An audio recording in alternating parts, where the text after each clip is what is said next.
Em 1969, os Estados Unidos foi abalado por um crime tão brutal que chocou o mundo inteiro. Liderados por um homem carismático e descontrolado, um grupo de jovens cometeram atos de homicídios impiedosos em nome de uma profecia apocalíptica. Este homem era Charles Manson, um criminoso e líder de culto que comandou a família Manson na Califórnia durante os anos 60. Manson, que passou grande parte da sua vida em prisões, também foi músico e tentou a carreira na indústria musical, mas sem sucesso. Ele acreditava em uma guerra racial iminente, influenciado pelas letras dos Beatles, especialmente por uma canção da banda chamada Helter Skelter. Mas quem foi Charles Manson? E como conseguiu manipular tantas mentes para o mal? Charles Miles Maddox, mais conhecido como Charles Manson, nasceu em 1934, em Cincinnati, Ohio, filho de Ada Kathleen Maddox e de um homem chamado Coronel Walker Henderson Scott. Acrescente aspas no coronel, porque, na verdade, ele fez Kathleen acreditar que era oficial do exército, enquanto o coronel era apenas parte do seu nome. Scott já era conhecido como vigarista. Inclusive, quando Kathleen anunciou a gravidez, Scott afirmou que precisava se ausentar por questões militares. Mas é óbvio que ele nunca retornou e Charles nunca conheceu o pai biológico. Desde cedo, Manson enfrentou uma vida conturbada, marcada por abandono e pequenos crimes. Sua infância foi dominada por abusos e um ciclo contínuo de prisões e liberdade condicional. No entanto, ninguém imaginava que Manson se tornaria o líder de um culto mortal. Charles Manson começou a apresentar comportamento problemático ainda jovem. Aos 9 anos, ele ateou fogo em sua escola e enfrentou problemas por evasão escolar e pequenos furtos. Já em 1947, aos 13 anos, ele foi enviado para Guilbault School for Boys, em Terre Haute, Indiana, que é uma instituição rígida para delinquentes, mas fugiu várias vezes, vivendo na rua e cometendo pequenos crimes para sobreviver. Em 1948, ele roubou uma mercearia, inicialmente para se alimentar, mas acabou encontrando dinheiro suficiente para alugar um quarto e se sustentar temporariamente. Manson até tentou trabalhar honestamente como entregador, mas não demorou muito para que ele voltasse a cometer crimes. Em 1949, Manson foi enviado para um orfanato em Nebraska, mas fugiu após 4 dias e cometeu assaltos à mão armada. Preso, sendo capturado, foi enviado para Indiana Boys School, onde sofreu abusos e fugiu 18 vezes. Entretanto, Manson desenvolveu um método de defesa chamado jogo insano, na qual ele gritava, fazia caretas e balançava os braços para convencer agressores mais fortes de que ele era louco, e assim evitar agressões. Já em 1951, após várias fugas e roubos, ele foi capturado em Utah por atravessar fronteiras com carros roubados, mas acabou sendo detido e enviado para um centro de treinamento juvenil em Washington, onde foi diagnosticado como analfabeto, mas com o QI acima da média e perfil agressivamente antissocial. Ainda em 1951, Charles Manson foi transferido para uma instituição de segurança mínima na Virgínia, mas, após ser pego abusando fisicamente um garoto, foi enviado para um reformatório de segurança máxima em Chillicothe, Ohio. Apesar de infrações graves, ele foi libertado antecipadamente em 1954 por bom comportamento. Já em 1955, casou-se com Rosalie Willis e se mudou para Los Angeles em um carro roubado, o que resultou em uma acusação federal. No entanto, recebeu liberdade condicional, mas violou os termos ao não comparecer a uma audiência, sendo preso novamente em 1956 e condenado a 3 anos de prisão. Enquanto estava na prisão, Rosalie deu luz a seu filho, Charles Manson Jr., mas depois o deixou por outro homem. Antes de uma nova audiência, Manson tentou escapar roubando um carro, o que resultou na revogação de sua liberdade condicional e na extensão de sua pena. Em 1958, Charles Manson recebeu liberdade condicional, mas logo se envolveu com exploração sexual e falsificação de cheques. Já em 1959, casou-se com Leona Reese Steves, conhecida como Candy, possivelmente para evitar que ela testemunhasse contra ele, pois na época, cônjuges não podiam ser obrigados a testemunhar contra o parceiro em tribunal. Sendo assim, ao se casar com Leona, Manson buscava impedir que ela testemunhasse contra ele em casos relacionados a crimes como falsificação de cheques e exploração sexual. No entanto, Manson foi preso novamente em 1960 por violar a liberdade condicional ao transportar mulheres para exploração sexual. Condenado a 10 anos, tentou recorrer, mas não obteve nenhum sucesso. Novamente estando na prisão, Manson aprendeu violão, fez contatos na indústria musical e participou de sessões de hipnose com outros detentos. Sua esposa pediu divórcio em 1963, alegando que tiveram um filho, Charles Luther Manson. Libertado em 1967, após passar mais da metade de sua vida encarcerado, Manson pediu para permanecer preso, afirmando que a prisão havia se tornado seu lar. Mas, apesar do pedido, ele foi libertado e, pouco tempo depois, voltou a se envolver em atividades criminosas, culminando nos atos de homicídios que o tornariam notório. Após ser libertado em 1967, Manson mudou-se para Berkeley, o que poderia ter violado sua liberdade condicional. No entanto, ao entrar em contato com o Escritório de Liberdade Condicional de São Francisco, foi transferido para a supervisão de Roger Smith, um oficial de liberdade condicional e pesquisador em criminologia. Smith trabalhava em uma clínica gratuita em São Francisco, onde Manson e seus seguidores, principalmente mulheres, se tornaram pacientes. Durante esse período, Manson começou a usar substâncias alucinógenas regularmente e foi influenciado por diversas filosofias, incluindo o livro Strang in a Strange Land, a Bíblia, a Cientologia, que é um tipo de religião caracterizada por seus sistemas de autoajuda e inspirada na evolução espiritual, e os Beatles. Isso o levou a desenvolver sua própria filosofia e, é claro, atraindo seguidores. Enquanto estava preso, Manson começou a estudar a cientologia e passou a adotá-la como sua religião em 1961.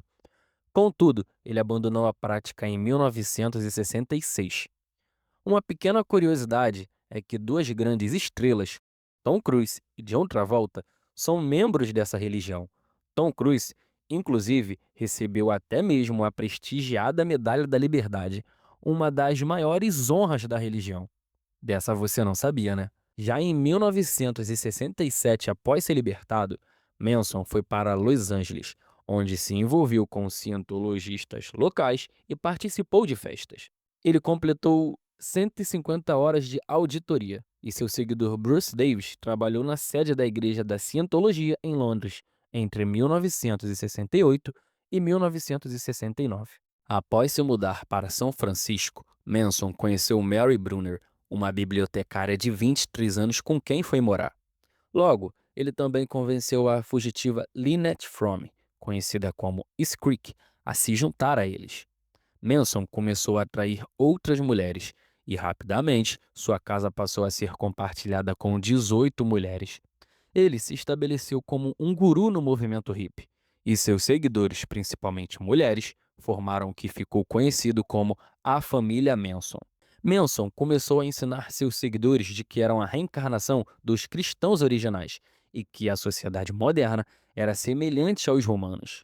Em 1967, ele adotou o pseudônimo Charles Willis Manson e, com seus seguidores, viajou em um ônibus adaptado, eventualmente se estabelecendo em Los Angeles. Em 1968, Brunner engravidou de Manson e deu à luz a seu filho, Valentine Michael, em uma casa em Topanga Canyon, localizada nas montanhas de Santa Mônica, no oeste do condado de Los Angeles. Durante esse período, Manson usava substâncias alucinógenas e práticas sexuais não convencionais para manipular seus seguidores, transformando-os em vasos vazios, para que assim aceitassem a sua vontade. Até abril de 1968, Manson havia atraído cerca de 20 seguidores, incluindo figuras como Charles Watson, conhecido como Tex, Bob Bussoleil, Susan Atkins, Patricia Krenwinkel e Leslie Van Houten. Sob a supervisão do oficial descondicional Roger Smith, Manson formou sua família usando substâncias ilícitas e exploração sexual, sem a interferência das autoridades. Em 31 de julho de 1967, foi preso por tentar impedir a prisão de uma seguidora, Ruth Ann Morehouse, mas a acusação foi reduzida a uma contravenção e ele recebeu mais 3 anos de liberdade condicional. Em julho de 1968, Manson e seus seguidores foram presos ao se mudarem para Los Angeles, quando seu ônibus caiu em uma vala e a polícia os encontrou dormindo nus. Manson foi preso novamente e liberado em poucos dias por uma acusação de substâncias ilícitas. Em abril de 1968, Dennis Wilson, dos Beach Boys, encontrou duas mulheres pedindo carona, Patricia Krenwinkel, já mencionada anteriormente, e Ella Jo Bailey. Dennis resolveu ajudá-la e as levou para sua casa. Posteriormente, elas apresentaram Dennis Wilson a Charles Manson, que estava saindo da prisão. Manson e seus seguidores logo passaram a morar na casa de Dennis por cerca de 6 meses. Durante esse tempo, Wilson gravou algumas músicas de Manson e o apresentou a amigos do mundo musical, como o produtor Terry Melk. Manson chegou a gravar uma música para os Beach Boys, mas é lógico, os créditos foram dados a Wilson. Com o tempo, Wilson se afastou de Manson devido ao seu comportamento cada vez mais instável do grupo, pois ele destruiu seus carros de luxo e roubou seus pertences. A relação entre eles terminou de forma bem tensa, com Manson deixando mensagens ameaçadoras.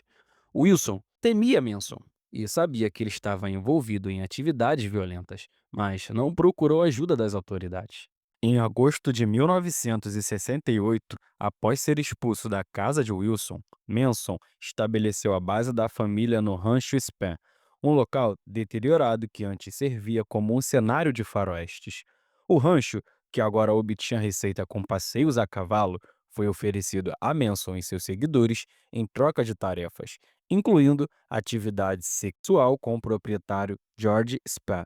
Assim, Manson e seu grupo puderam viver no rancho gratuitamente. Bom, nem tão gratuito assim, não é?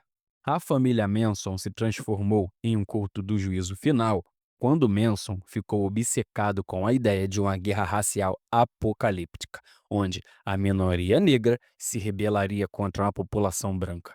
Manson acreditava que os negros eliminariam todos os brancos, exceto ele e seus seguidores, que se tornariam seus líderes.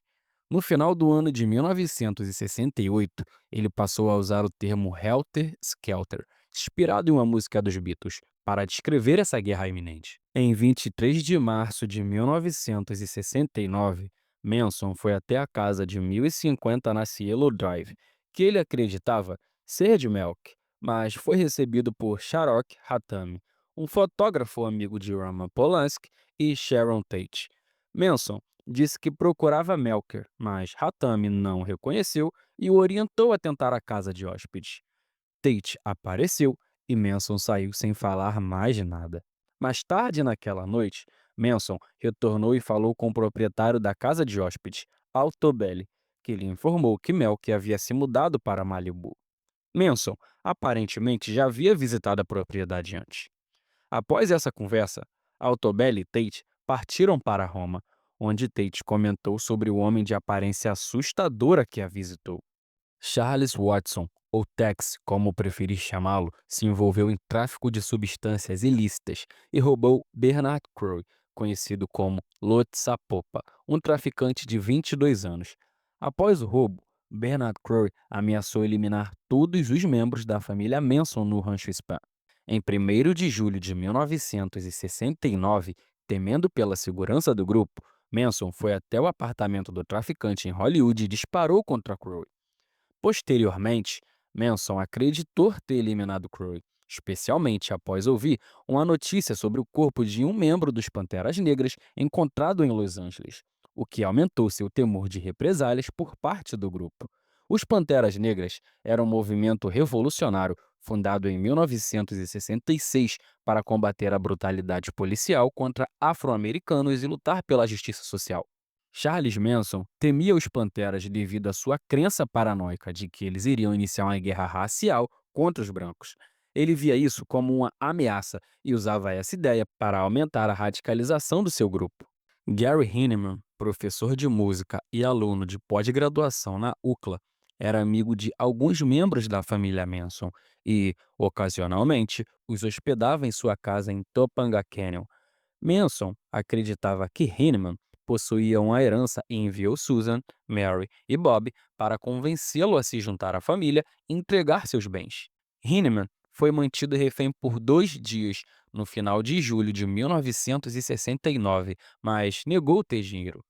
Manson apareceu na sua casa com uma espada, causou cortes nas áreas do rosto e da orelha de Heinemann, e depois ordenou que Bob cometesse o homicídio por esfaqueamento. Mas antes de sair, eles usaram o sangue de Heinemann para escrever "porquinho político" na parede e desenhar uma pata de pantera, tentando incriminar os Panteras Negras. Bob alegou posteriormente que foi à casa para cobrar dinheiro pela venda de substâncias psicodélicas supostamente adulteradas. Susan afirmou que Manson havia instruído o grupo a pegar a suposta herança de US$ 21.000 e sugeriu a ela, em particular, que eliminasse Heinemann. Bob foi preso em 6 de agosto de 1969, dirigindo o carro de Heinemann. A polícia encontrou a arma do crime escondida no veículo. Na noite de 8 de agosto de 1969, Tex Watson, sob ordens de Charles Manson, levou Susan, Patricia e Linda para a casa de 1050 na Cielo Drive, instruindo todos a cometer atos de homicídio com todos os presentes, de forma horrível. Os ocupantes eram Sharon Tate, grávida de 8 meses, seu ex-namorado Jay Sebring, Abigail Folger, herdeira da fortuna do café Folgers, Wojciech Fryoski. Steven Parent, amigo do zelador William Gerritsen, também estava na propriedade. Chegando após a meia-noite, Watson cortou as linhas telefônicas e invadiu a casa. Parent foi o primeiro eliminado, baleado 4 vezes no carro ao tentar sair da propriedade. Watson, Susan e Patricia renderam os ocupantes, amarrando Tate e Sebring com uma corda no teto. Sebring foi eliminado com tiros e facadas ao protestar contra o tratamento dado à grávida Tate. Fryosk tentou escapar, mas foi brutalmente atacado por Watson com golpes de faca, coronhada e tiros, sofrendo 51 ferimentos. Folger também tentou fugir, mas foi capturada, atacada com faca 28 vezes e eliminada. Por fim, Tate implorou para sobreviver e salvar o seu bebê, mas foi esfaqueada 16 vezes e vítima de estrangulamento com a corda. Antes de sair, Susan escreveu "porco" na porta com sangue de Tate, imitando a cena dos atos de homicídios de Gary Heinemann para incriminar os Panteras Negras e tentar livrar Bob, preso pelo crime. Roman Polanski, um dia após os atos de homicídios, ajoelhado em frente à porta onde escreveram "porco" com sangue de Tate. A chacina deixou 5 falecidos e chocou o mundo, marcando um dos crimes mais brutais da história americana.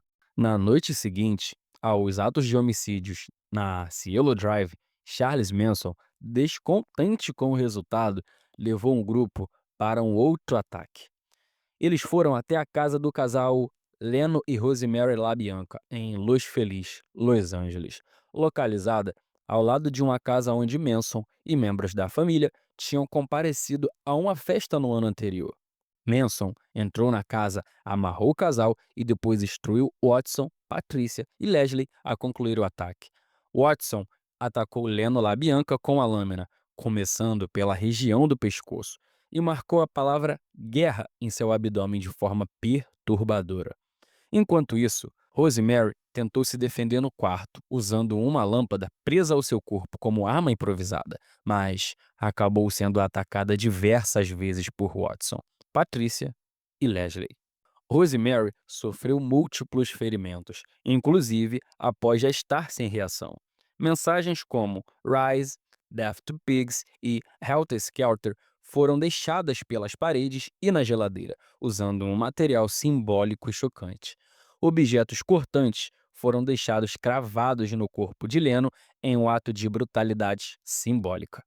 Após tudo, Watson ainda teve a frieza de usar o banheiro da casa antes de ir embora. Manson então levou outros membros da família para a casa do ator Saladin Nader, planejando mais atos de homicídios. No entanto, Linda frustrou o plano ao bater na porta errada, despertando um estranho. O grupo desistiu do ataque e partiu com Susan, deixando um excremento na escada ao sair. Os atos de homicídios marcaram mais uma noite de terror, lideradas por Manson, consolidando os crimes mais brutais cometidos por sua seita. O dublê de Hollywood Donald Shear, conhecido como Short, de 35 anos, foi eliminado em 26 de agosto de 1969, mais de 2 semanas após os crimes de Tate e LaBianca. Charles Manson ordenou que Donald Shear, Bruce, Watson e Steve saíssem para um passeio no Rancho Spa, onde o ataque ocorreu.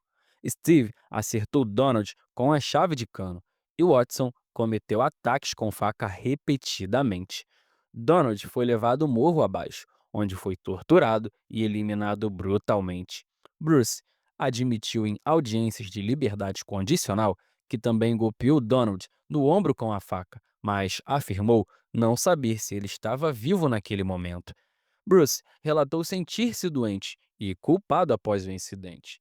Os restos mortais de Donald Shear foram encontrados em dezembro de 1977, após Steve, condenado pelo ato de homicídio, ajudar as autoridades a localizar o corpo próximo ao Rancho Spa.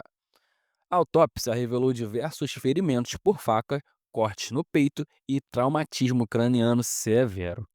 Manson e seus seguidores foram condenados por 9 atos de homicídios, mas suspeitas que tenham feito até 35 vítimas.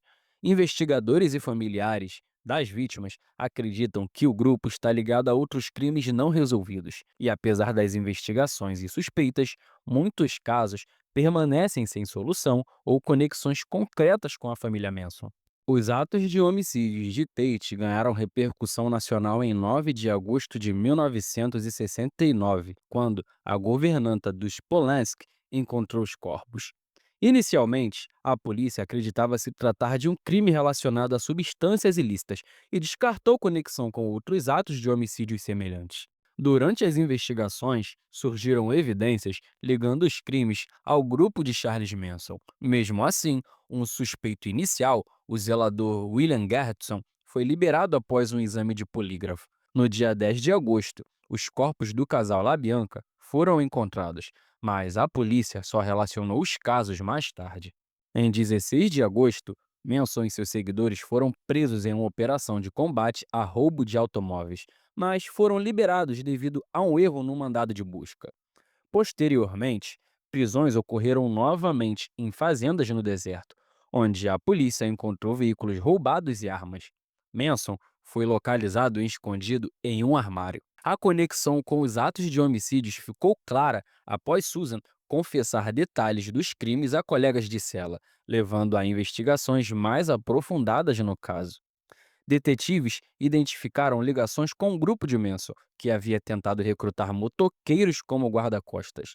Essas informações foram cruciais para esclarecer os atos de homicídios e levar os culpados à justiça.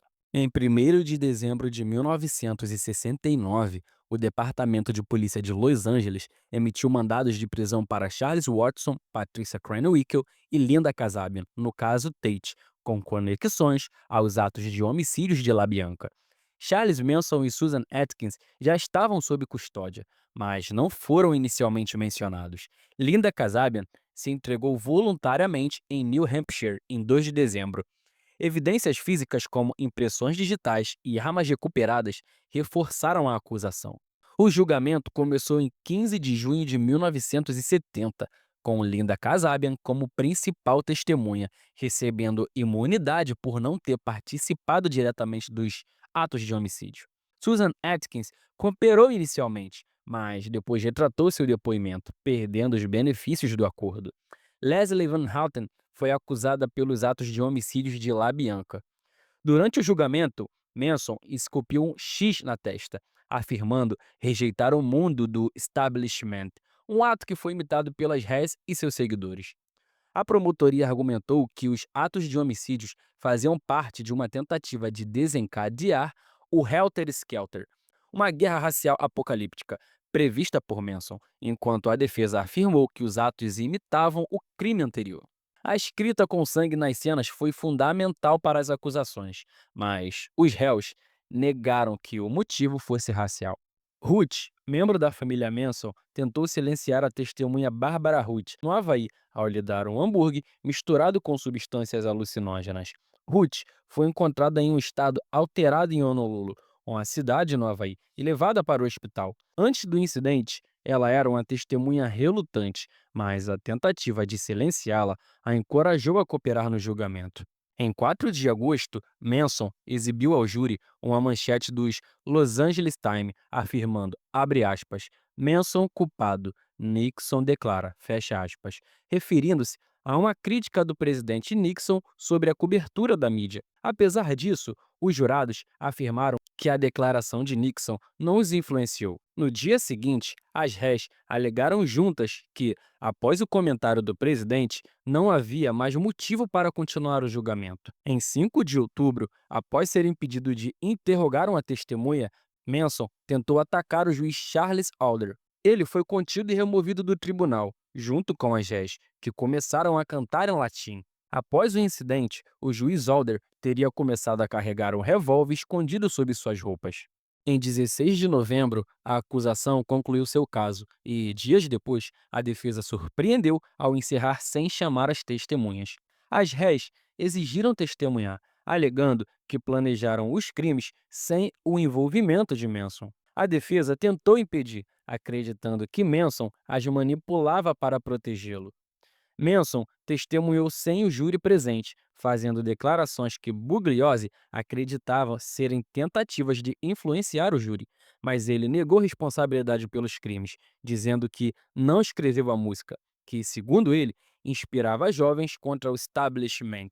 O advogado Donald Hughes desapareceu antes dos argumentos finais, causando um atraso de 2 semanas. Quando o julgamento foi retomado, os réus foram banidos do tribunal devido a constantes interrupções que o juiz Alder considerou uma encenação em conluio. Em 25 de janeiro de 1971, o júri declarou os 4 réus culpados em todas as 27 acusações. Durante a fase de penalidade, a defesa alegou que os atos de homicídios foram imitações do crime de Hinman, planejado para desviar suspeitas de Bob Bolsoleio. Contudo, a narrativa foi enfraquecida por inconsistências, como a incapacidade de Susan Atkins de justificar inscrições anteriores em cenas de crimes. Durante o julgamento, Manson raspou a cabeça e declarou à imprensa ser o diabo. As réis imitaram o ato apenas após o júri iniciar a deliberação sobre a pena capital. O júri condenou os 4 réus à pena capital em 29 de março de 1971 e, em 19 de abril de 1971, o juiz Alder confirmou as sentenças. Charles Manson foi preso em 22 de abril de 1971, condenado por 7 atos de homicídios e conspirações pelas perdas de vida das vítimas dos casos Tate e LaBianca. Em 1972, a Suprema Corte da Califórnia declarou inconstitucionais as leis de pena capital, e sua sentença foi alterada para prisão perpétua com possibilidade de liberdade condicional. Em 1977, a modificação foi formalizada. Manson também foi condenado por atos de homicídios de Gary Hinman e Donald Shear. Após a decisão da Suprema Corte no caso California versus Anderson, ele se tornou elegível para a liberdade condicional após 7 anos de prisão. California versus Anderson foi um caso julgado pela Suprema Corte da Califórnia em 1972, que declarou inconstitucional a pena capital no estado da Califórnia, com base na Constituição estadual. Isso teve um impacto direto no caso Charles Manson e nos membros da sua seita, a família Manson. Sua primeira audiência de condicional ocorreu em 16 de novembro de 1978, mas o pedido foi negado. Em 5 de setembro de 1975, Lynette Fromme, ou Skreek como preferir, membro da família Manson, tentou assassinar o 38º presidente dos Estados Unidos, Gerald Ford, em Sacramento. Ela e Sandra Good haviam se mudado para a cidade para ficar perto de Manson, preso em Folsom.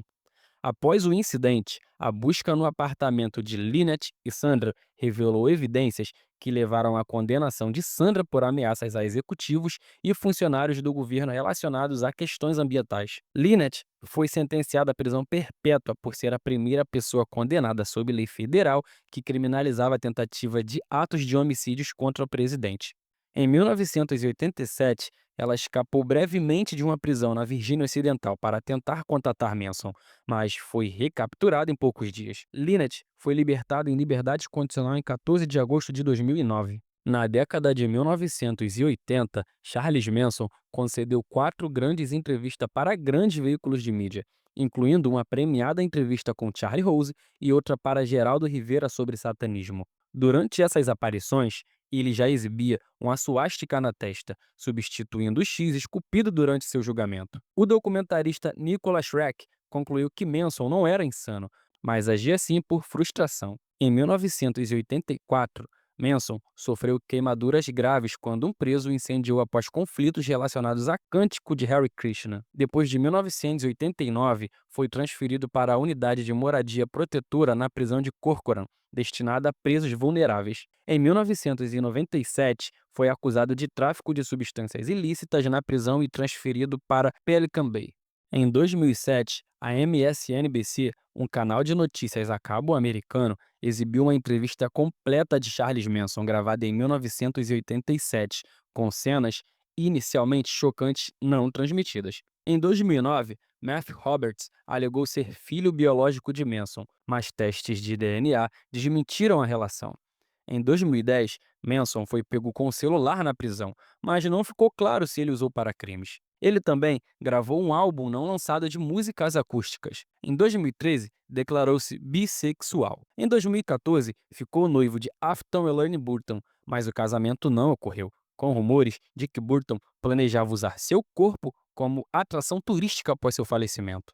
Em sua 12ª audiência de liberdade condicional, em 11 de abril de 2012, Manson teve a libertação negada e não compareceu, mantendo sua recusa desde 1997. O painel destacou seu histórico de controle, transtornos mentais, falta de remorso e desrespeito ao sofrimento humano. Ele não seria reconsiderado antes de 2027, aos 92 anos. Pesquisas recentes sugerem que Manson poderia ter sido diagnosticado erroneamente com esquizofrenia, apontando transtorno bipolar e psicopatia como diagnósticos mais prováveis. Em 1º de janeiro de 2017, Manson foi hospitalizado com sangramento gastrointestinal e, após ser considerado muito fraco para a cirurgia, retornou à prisão em 6 de janeiro. Em 15 de novembro de 2017, foi hospitalizado novamente e faleceu em 19 de novembro de parada cardíaca causada por insuficiência respiratória devido ao câncer de cólon. Após seu falecimento, houve disputa sobre seu espólio e corpo, com várias pessoas reivindicando seus bens, incluindo seu neto Jason Freeman e amigos de Manson, com testamentos datados de 2002 e 2017. O Tribunal Superior de Kern decidiu a favor de Freeman, que realizou o funeral e teve os restos de Manson cremados e espalhados em uma encosta da Califórnia em 17 de março de 2018. Em junho de 1970, a Rolling Stone colocou Charles Manson na capa, o destacando. Bernardine Dohrn, uma professora de direito americana aposentada e ex-líder da organização militante de extrema esquerda nos Estados Unidos, comentou os atos de homicídio de Tate de forma provocativa, dizendo, abre aspas, primeiro eles eliminaram esses porcos, depois comeram o jantar deles na sala de jantar, depois um garfo foi usado para ferir uma mulher no abdômen. Uau, legal, fecha aspas. James Mason, um seguidor de Manson, alegou ter agido sob sua influência e fundou a Universal Water, um grupo de ideologias extremistas relacionado a outros movimentos extremistas. O ex-promotor Bugliosi mencionou ainda um culto neo-Manson na Europa, com cerca de 70 bandas de rock tocando músicas associadas a Manson e seu apoio.